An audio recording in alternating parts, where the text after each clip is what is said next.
नमस्कार, मैं योगेश राणा।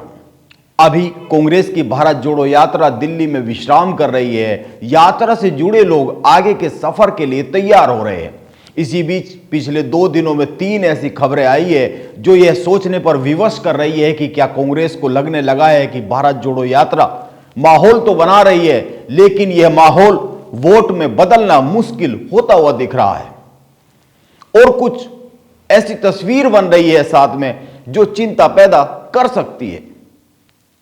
आइए इसी पर बात करते हैं और आप गौर कीजिए।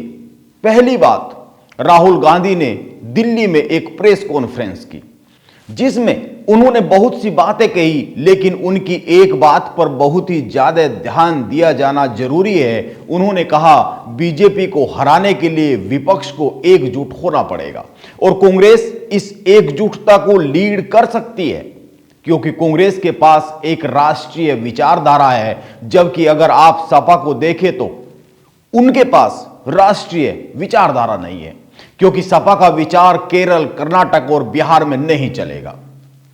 राहुल गांधी ने यह भी कहा कि हमारी सोच है कि हम विपक्षी दलों को सम्मान दें और वह भी हमें सम्मान दें। यह राहुल गांधी ने कहा, लेकिन सवाल यह है कि अभी तो यात्रा समाप्त भी नहीं हुई है, समापन की ओर भी नहीं है, और इस यात्रा के बीच में ऐसी नौबत क्यों आई कि राहुल गांधी विपक्ष की सारी पार्टियों के सामने सहयोग का हाथ फैला रहे हैं। यह तो 2024 के लिए जो लोकसभा का चुनाव है उस चुनाव की तैयारी है। 2024 के लोकसभा चुनाव के लिए लड़ाई है। यह जो राहुल गांधी की भारत जोड़ो यात्रा है, और अभी तो वक्त है। लेकिन बात इतनी ही नहीं है, बात इससे भी आगे की है, और वो यह है कि कांग्रेस राहुल गांधी को समूचे विपक्ष पर बगैर विमर्श और बगैर चर्चा के ही थोपने क्यों लगी है। आप 2 और खबरों को देख ले।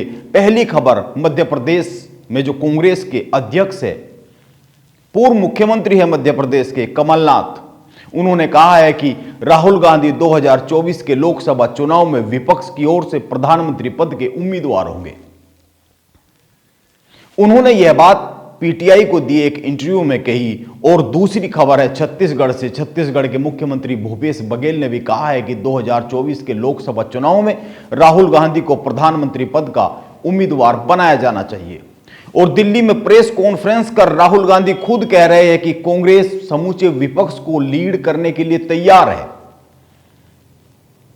और वो ये भी कह रहे हैं कि समूचे विपक्ष की जो और पार्टियां हैं उनमें से कोई भी इतनी सामर्थ्य में नहीं है, उसके पास उस तरह का विचार नहीं है, राष्ट्रीय विचार नहीं है कि वो भाजपा से लड़ सके, भाजपा के सामने समूचे विपक्ष को लेकर खड़ा हो सके कोई। आप याद कीजिए, पिछले महीने कांग्रेस के राष्ट्रीय अध्यक्ष मल्लिकार्जुन खड़गे ने भी कहा था कि राहुल गांधी 2024 के लोकसभा चुनाव में विपक्ष का नेतृत्व करेंगे। यह कमाल की बात है, पूरा विपक्ष खामोश है। जो बात समूचे विपक्ष को कहनी चाहिए, विपक्ष की दूसरी पार्टियों को कहनी चाहिए, वो राहुल गांधी और राहुल गांधी के सिपह सालार कह रहे हैं। भारत जोड़ो यात्रा के समापन के बाद या समापन के थोड़ा पहले विपक्ष इस बात को कह सकता था, लेकिन ऐसा हो नहीं रहा है। विपक्ष की तो ज्यादातर पार्टियां राहुल गांधी का भारत जोड़ो यात्रा के लिए जो निमंत्रण है उसको भी स्वीकार नहीं कर पा रही है। होना तो यह चाहिए था कि भारत जोड़ो यात्रा की सफलता के दबाव में समूचा विपक्ष एकजुट होकर राहुल गांधी के पास आता और कहता कि 2024 के लोकसभा चुनाव की बागडोर आप ही संभालो, क्योंकि आपने अपनी भारत जोड़ो यात्रा से यह साबित करके दिखाया है। लेकिन हो इसका उल्टा रहा है। क्यों? राहुल गांधी बीच यात्रा में ही इतने व्याकुल हो गए हैं कि वो विपक्ष की सारी पार्टियों के पास निमंत्रण भेज रहे हैं और इस निमंत्रण को कोई स्वीकार भी नहीं कर रहा है। ऐसा क्यों हो रहा है? राहुल गांधी और राहुल गांधी के सिपह सालार अचानक से इतने उतावले क्यों हो रहे हैं? आप गौर कीजिए। कांग्रेस ने अपनी आगे की यात्रा में शामिल होने के लिए सपा, बसपा, रालोद, पीडीपी, नेशनल कॉन्फ्रेंस, इनको निमंत्रण भेजा। लेकिन सपा, बसपा और रालोद ने इसको स्वीकार नहीं किया। पीडीपी और नेशनल कॉन्फ्रेंस ने इसको स्वीकार कर लिया। इसके बाद मीडिया में कुछ खबरें चली और मीडिया में इस तरह की खबरें चली कि कांग्रेस के साथ विपक्ष के दल जुड़ना नहीं चाहते हैं कांग्रेस की इस यात्रा के साथ, और जो जुड़ रहे हैं वो जम्मू कश्मीर में धारा 370 हटाने के विरोधी रहे हैं। वो धारा 370 कश्मीर में लागू करने के हिमायती है। इसीलिए यह जो सारा मसला है, यह सब जो छवि का खेल है, कांग्रेस का सबसे बड़ा डर यह है कि राहुल गांधी की कांग्रेस की छवि बदलने के लिए यह जो इतनी बड़ी यात्रा प्लान की गई, कहीं श्रीनगर पहुंचने पर यह सारी छवि बदलने की मुहिम उल्टी ना पड़ जाए।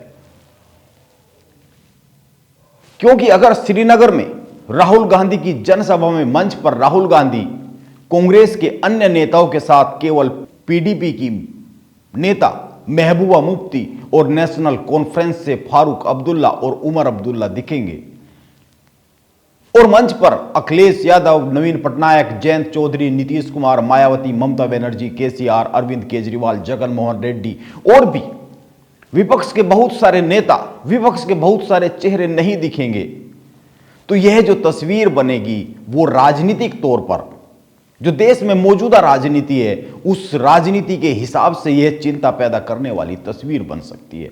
मौजूदा दौर में जिस तरह की राजनीति देश में चल रही है, उस हिसाब से यह तस्वीर बहुत सही नहीं होगी। आप गौर कीजिए, जम्मू और कश्मीर की हर घटना पूरे देश की राजनीति को प्रभावित करती है, असर डालती है, और वहां पर मौजूद एक राजनीतिक मंच पर कौन कौन एक साथ खड़ा होगा, यह बहुत ही महत्वपूर्ण होने वाला है देश की राजनीति के हिसाब से। इसीलिए यह जो अचानक से विपक्ष के सभी दलों के आगे हाथ फैलाकर मदद मांगते हुए राहुल गांधी और राहुल गांधी के साथ साथ कांग्रेस के अन्य नेता दिख रहे हैं, यह कांग्रेस और राहुल गांधी की जरूरत है आगे की यात्रा को सफल बनाने के लिए और श्रीनगर के समापन समारोह में एक संदेश देने के लिए, एक ऐसी तस्वीर बनाने के लिए श्रीनगर के समापन समारोह से जो एक संदेश देती हुई दिखे, एकजुटता का संदेश, विपक्ष की एकजुटता का संदेश। वरना तो कांग्रेस ने शुरू में ही कहा था कि यह जो भारत जोड़ो यात्रा है, यह कांग्रेस की निजी यात्रा है, एकल यात्रा है।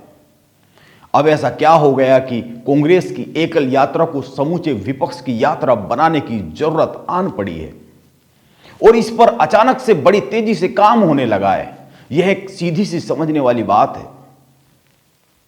वैसे तो साल बदल चुका है, 2023 का आगमन हो चुका है और इस नए साल में देश के 10 राज्यों में विधानसभा के चुनाव होने हैं।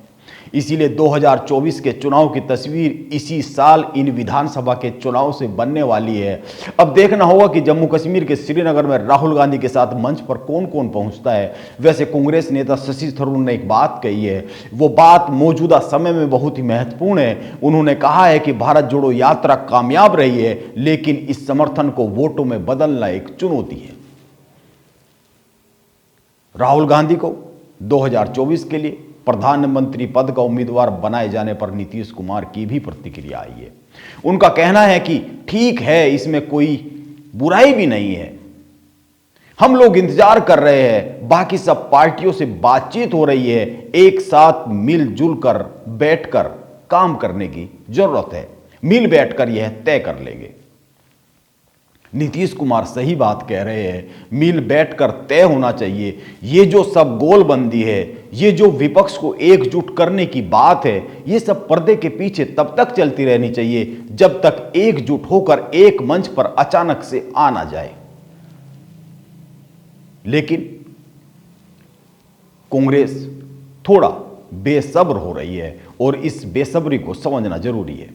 अब देखना होगा राहुल गांधी को सब मिल बैठकर 2024 के लिए अपनी बागडोर सौंपेंगे या नहीं सौंपेंगे, यह तो आने वाला समय ही बताएगा। नमस्कार, आप बने रहे मेरे साथ।